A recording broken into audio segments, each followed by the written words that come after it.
Psalm 125.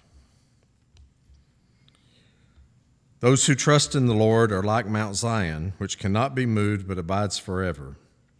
As the mountains surround Jerusalem, so the Lord surrounds his people from this time forth and forever.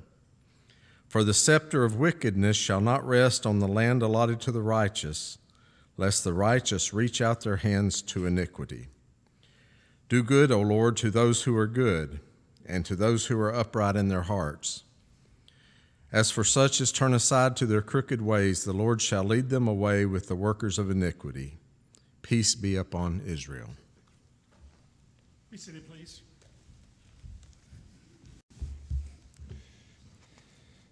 For those who are visiting with us, we just happen to be studying from the book of Psalms today in our Bible class as we're looking at books of the Bible in our study curriculum this year, and today was the book of Psalms. So we preached from there this morning from Psalm 62.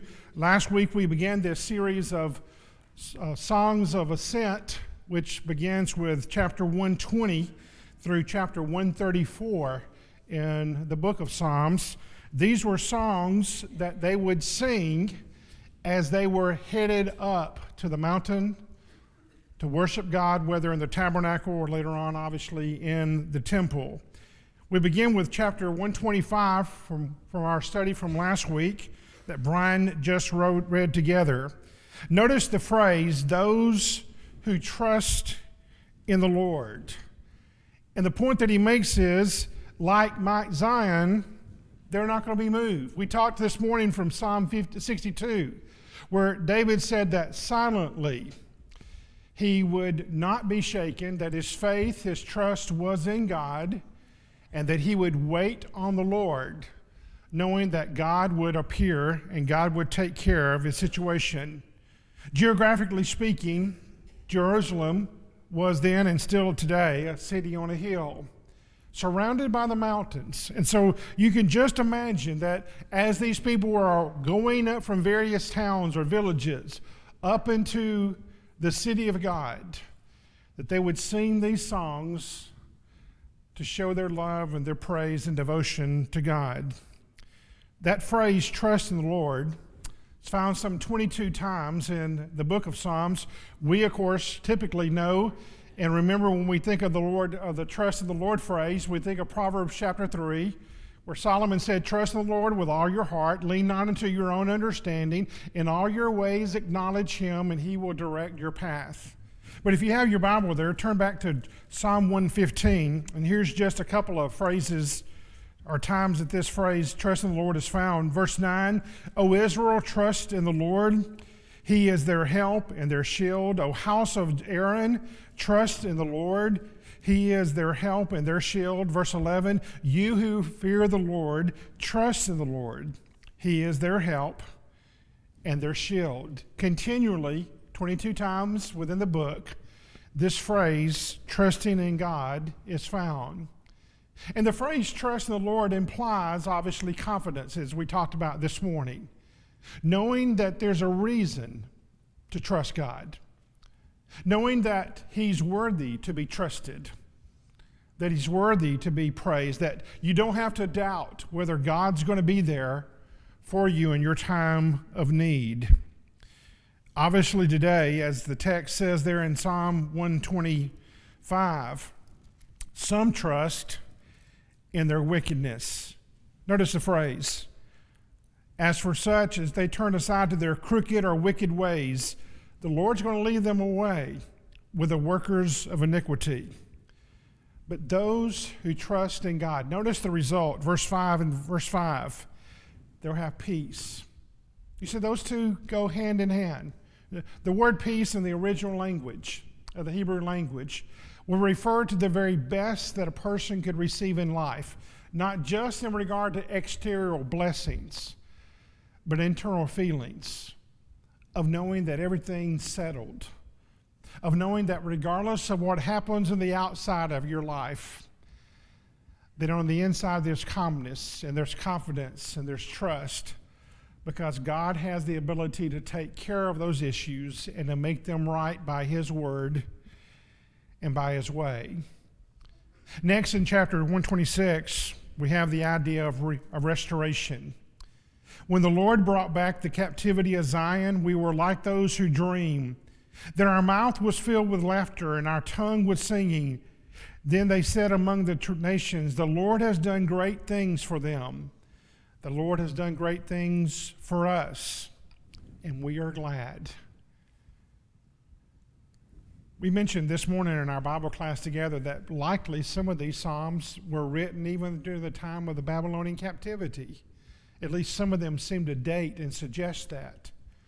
But regardless of what inference the writer here is referring to, whether this is literal Babylon or just figuratively, he's suggesting this. Regardless of what this captivity is, the whole dream behind that is that God's going to take care of them.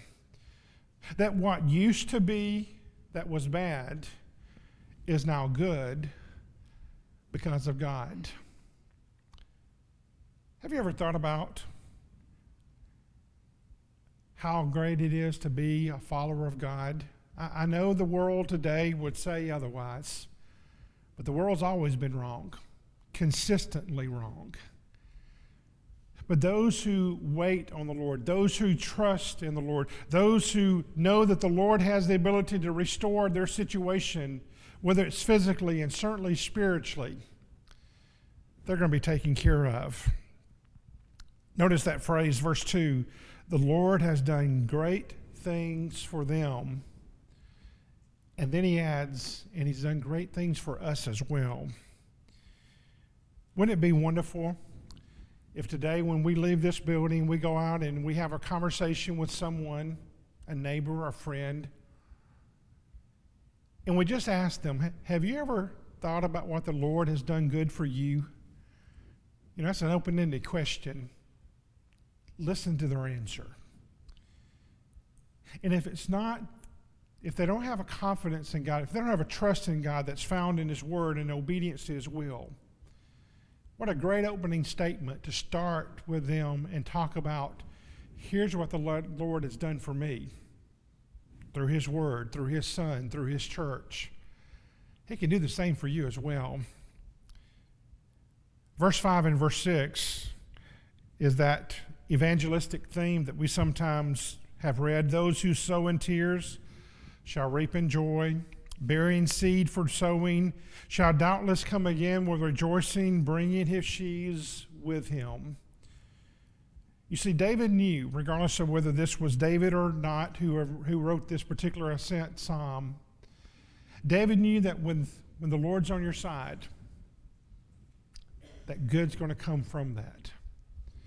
And in our 21st century world, folks, we don't need to forget that. The seed is the Word of God. It always has been and it always will be. And we plant it in the hearts of receptive individuals. Great things can happen.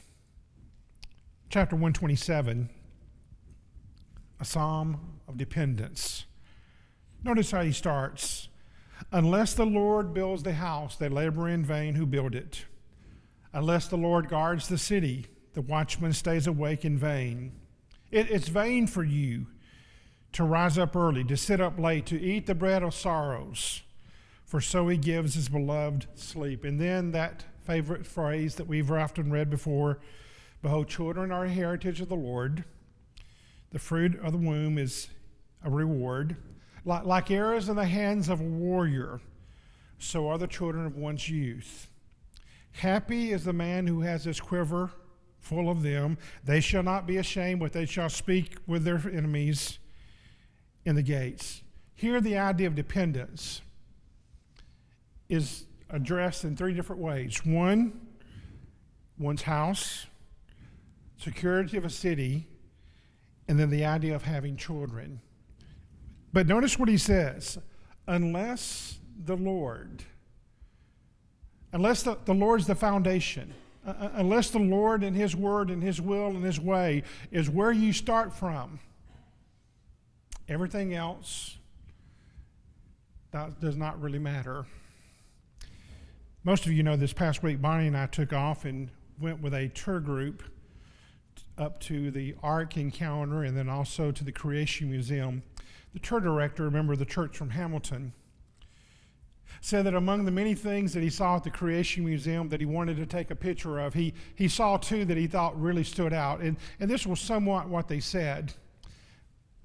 When we take the Bible out of society, the society will not be able to exist much further. And then the second sign that was very, very close to it, when we take the Word of God out of the home, soon the home will become very much like the society around it. You know, that's true.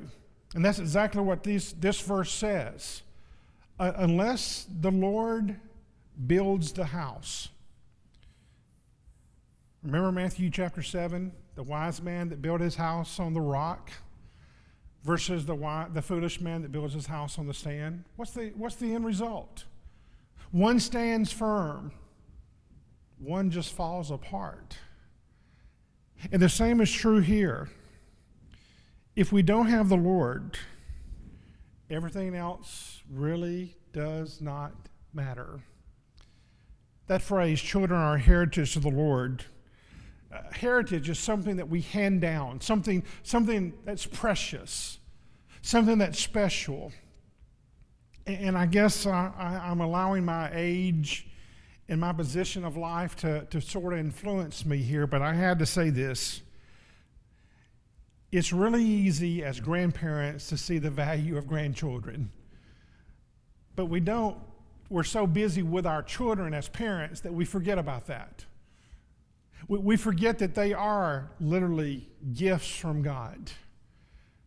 And that they're precious and that they're moldable and that we've got to do the very best job we can possibly do with them and that we take the time for them as parents to our children because they grow up and they grow up so fast. I think those of us who are grandparents can certainly attest to the fact that it's a little bit different as a grandparent to our grandchildren. We love them, we adore them, they're special. As far as we're concerned, they never make mistakes, and if they do, it's their parents' fault. You know, we that's the way we think. That's the way we are. But we also understand we have a little less time to be concerned about the right here and now, to look at them as being the future, and to love them and appreciate them and to try, as we ought to, as grandparents and as others who are close to them, to do everything we can do to affect them because they're the future. They're headed down the road that we won't very much be able to travel. You think that's what the psalmist here was saying? That the mist, and notice he says, happy is the man that has his quiver full of them. And in other words, contentment is found there. Look at chapter 128. Blessed is everyone who fears the Lord, who walks in his ways. Someone mentioned this morning from our Bible class study that if Psalm 1 was intended to be the introductory psalm for the entire book, you can't argue that that's not the case because of what it says. Here are your two choices. You walk in God's way or you walk in your own way, the wicked way, the evil way. And there's blessings that come from following God, and then there's curses for those who don't do so. Well, the same is true here, is what he's saying. That if we don't do it God's way, when you eat the labor of your hands, you shall be happy, and that shall be well with you. Your wife shall be like a fruitful vine in the very heart of your home or your house, your children like olive plants all around your table. Behold, thus shall the man be blessed who fears the Lord. And then notice that phrase again, the Lord bless you out of Zion. And may you see the good of Jerusalem all the days of your life. Yes, may you see your children's children. Peace be upon Israel. Don't you know that by the time of these writings around the 10th century BC, that Israel understood the great history they had with God and what had happened by their ancestors in regard to their lack of faith and their lack of obedience to God and the price it had cost them. And yet here's the writer saying, you've got to understand that there's a reason to follow God. Happiness is going to be yours. Now, compared to the world, are you going to have everything you want? Probably not. But you're definitely going to have everything you need. Because your contentment, your satisfaction, your hope, your trust, all the things that are so tremendously important in this life are all going to be based in the Lord and what the Lord does for you. You see, when your wife is where she needs to be, the center of your life, your children are where they need to be around you, growing up strong. The phrase, like an olive plant. Olive plants grow up strong and tall and produce, and they're considered to be a healthy, wonderful blessing. Notice the phrase, all the days of your life. And what does that produce? Well, there's that phrase again. It produces peace. Peace was not just the phrase of, I wish you the very best, but it's, I wish you the very best in every aspect of your life. The Hebrew word is shalom. And when they use that phrase, even today, it's not just, I hope you're having a good day. It's, I'm hoping you're having a good day in everything you do because God's with you. Chapter 129, a song of victory. Notice what he says. Many a time they have afflicted me from my youth. Let Israel now say. Many a time they have afflicted me from my youth, yet they have not prevailed against me.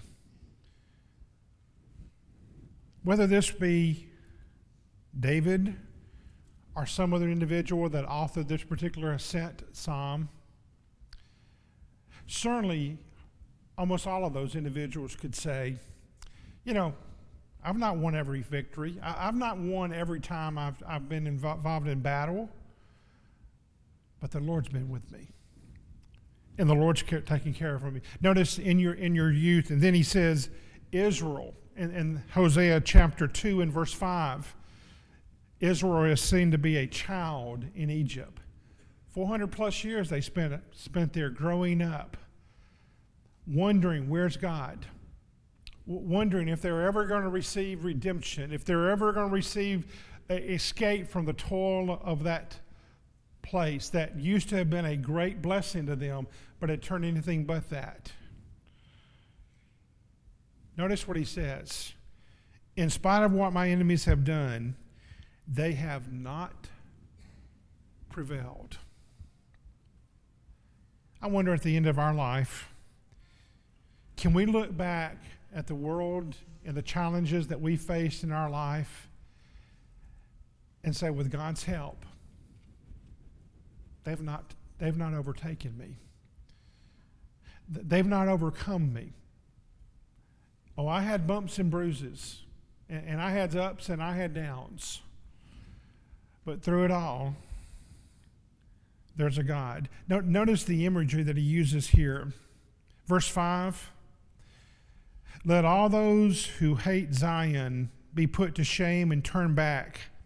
Let them be as the grass on the housetops, which withers before it grows up, with which the reaper does not fill his hand, nor he who binds sheaves his arms. Neither let those who pass by them say, the blessing of the Lord be upon you. We bless you in the name of the Lord. The point that he's making is grass that grows on top of a house, even if it was the old house of the kind of house that they had back then, if it doesn't get a lot of vegetation, if it doesn't get a lot of watering, it's useless. It seems to become useless. It burns up in the heat of the day. It's just there, and eventually it just sort of passes away. Well, that's what he's wishing upon his enemies. Someone talked about this morning what is called the imprecatory Psalms, where the writers the writer or whoever it may be is saying, God, this is what I wish for those who are righteous, and this is what I wish for those who are unrighteous. Well, here the writer is saying, may the enemies of God, may my enemies grow up and then wither and die, because you see, they're not interested in serving God. The important thing to keep in mind is this: God's enemies against Israel had not prevailed, because with God we win. And if you think about that, folks, isn't that exactly the theme of the whole Bible? From Genesis 1 to Revelation 22:21, particularly the book of Revelation, isn't that what it's all about? The earth has its way, but God's going to have the final say. We win because of Jesus. We win because of God. Tommy said a few moments ago, we're marching up to Zion. Hear the songs, some of the songs they would sing as they marched up to Zion. And through it all, the constant is God's always there for those who choose to follow him and obey him. The same is true today. If you're in this audience and you need to become a New Testament Christian or come back and start again with this church, we invite you to come as we stand and sing together.